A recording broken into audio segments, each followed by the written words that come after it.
Hello students, welcome to the second part of lecture number 21 of Emerging Domain in Electronics Engineering.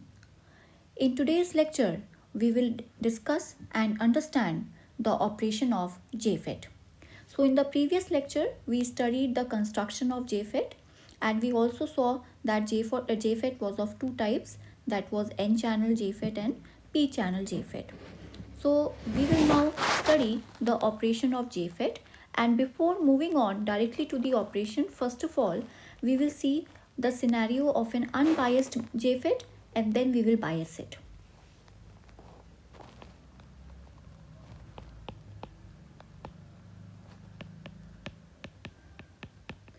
So first of all, let us see unbiased Jfet. We will study in the context of N-channel Jfet because N-channel is preferred over P-channel. Due to the similar reason as was NPN, BJT was preferred over PNP. So this is N-channel Jfet. For that we are taking a N-type semiconductor bar and then we will diffuse two heavily doped P sides on opposite, and the terminals are drain, gate, this is connected through ohmic contacts so that current can easily flow, and this is source. Now as you can see that as was the case of NPN or PNP transistor, here also you have two PN junctions. So this is an unbiased Jfet and here also we have two PN junctions. Alright, now when there is a PN junction, there is always a formation of depletion layer. So we have depletion layers also. So these are the depletion layer of PN junction 1. This is the depletion layer of PN junction 1 and this is the depletion layer of PN junction 2. So unbiased Jfet has two depletion layers, that is two PN junctions, and they are shown as above. Now let's see that how does a biased Jfet look like, and let us see the operation of Jfet also.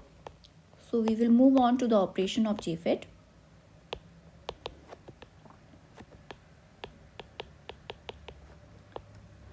So first point to remember in the case of Jfet is that Jfet works under only reverse biased VGS. That means the Jfet should be so biased that VGS is always connected so as to reverse bias the PN junction. This will only increase the input impedance of Jfet, and hence N-channel Jfet and among NP and BJT, if you are asked that which of these two has the highest input impedance, then N-channel Jfet has highest input impedance. So in order to increase the input impedance of Jfet, it only works under reverse biased VGS. So VGS will be so connected so that it will reverse bias the PN junction. So we will first of all draw the diagram of N-channel Jfet. N, P, P, drain, this is gate, and this is source. Now we have to connect VDS. For N-channel, we will always connect VDS as positive and VGS will be reverse biased. So VDS will be always positive like this. Now VGS will be connected in such a way so that it will reverse bias the PN junction. So P is connected to negative terminal of the battery and N is connected to the positive terminal of the battery. So now we will study this operation of the operation of this N-channel Jfet under various conditions. The first condition will be that VGS is 0 and VDS is positive. This VGS 0 will also reverse bias the PN junction. How? Because P is getting 0 potential and N is getting the positive potential of VDS. So N is at higher potential. Therefore, PN junction is again reverse biased. So we are not violating the condition by putting VGS 0. In fact, it is reverse biased at VGS 0 at VGS equal to 0 also. So let's see what happens when VGS is 0. So assume that the VGS is 0 and the branch between gate and source is short circuited. Now what will happen? The electrons of the N channel or the N semiconductor that you are seeing will be attracted towards the positive terminal of VDS, alright, and they will be going to the positive terminal of VDS, and hence current will flow from drain to source because electrons are moving from source to drain. So therefore we can say that a normal drain current ID flows, and of course there is the formation of depletion layer also. So at VGS 0 the drain current ID flows. Now let us see, we have seen that VGS is 0, and when VGS is 0 drain current ID flows. Now let's see what happens if you will increase the VDS. So what happens when you increase the VDS?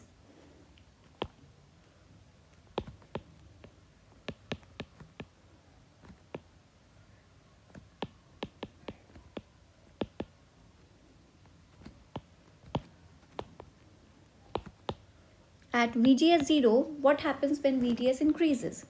So come back to the diagram again. If VDS will increase, then what will happen? See, this region is less negative. This region is negative. Now as you are moving upward, the resistance, or you can say the N is getting more positive. So below, near the source, the N is less negative. N is negative. As you are moving upward, N is becoming positive. So don't you think as we are moving upward, the reverse bias is increasing from source to drain as we are moving upward? So therefore the depletion layer will be more thick in the reverse bias portion, and it will be lesser thick where the reverse bias is less. So I think that the shape of the depletion layer will be like this. This means that the two depletion layers at a point will come when these two depletion layers will start touching each other. So at that point, when VDS increases,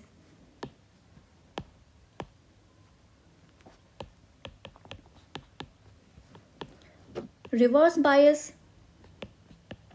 increases from source to drain as we move upward. So the width of depletion layer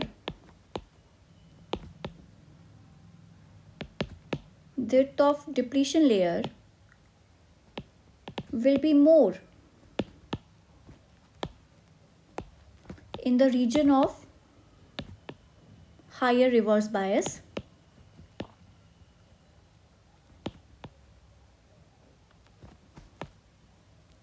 and less, or you can say thin, in the region of lower reverse bias. So the shape will be, as you can see in the diagram above, the shape will be like that. So a point will come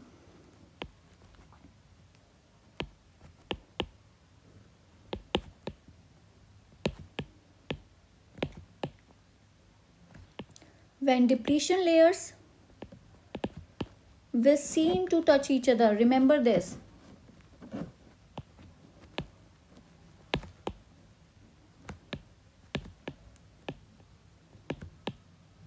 But actually it does not touch each other. But actually they do not touch each other.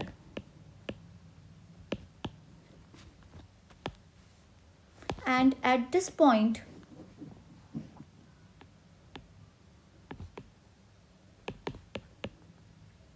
ID is constant.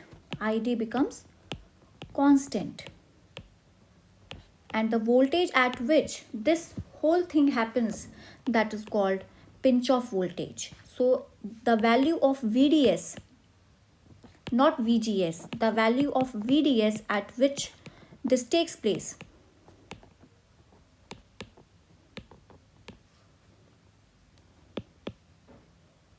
is called pinch off voltage.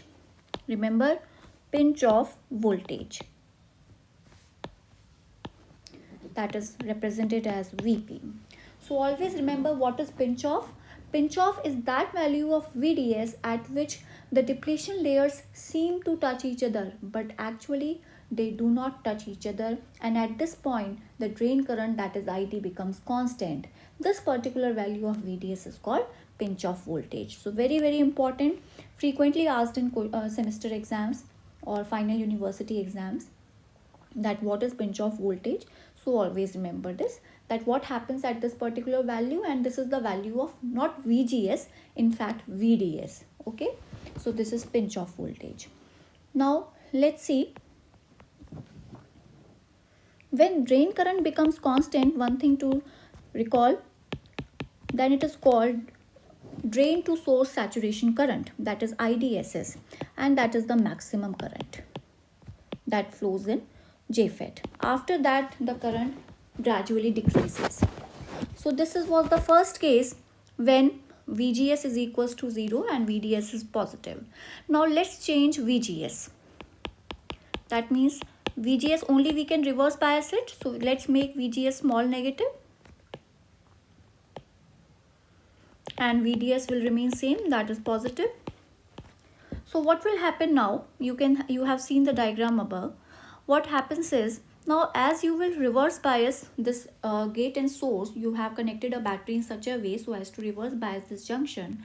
What will happen, again you have reverse biased, depletion layers will increase because it is reverse biased, depletion layers will increase, and the place through which, or the channel through which the current was flowing, it decreases because depletion layer is non-conducting. Current can only flow in the area where there is no depletion layer. So depletion layer increases and the channel decreases, hence ID, that is the drain current, decreases. So this is what happens when VGS is negative. Now if you will increase this VGS, if you increase this VGS, that means you make it largely negative, then what will happen, VDS will remain the same, depletion layer will further increase and current will further decrease, and a point will come when this current now becomes 0. Now this is called ID further decreases and becomes 0. So this value of VGS at which drain current becomes 0, that is called cutoff voltage, and it is represented by VGS off. So this is how the Jfet works. Remember first of all that Jfet will only work for the reverse bias VGS. Alright, then first of all place it 0, then see the effect. Then you must know what is the meaning of pinch off and cut off. Then make it negative and then increase the negative. That means make it more negative and see what effect will it have. Now the operation of Jfet is based upon, or you can say Jfet operates on the basis of Shockley equation. Sorry, I misspelled it. It is Shockley equation.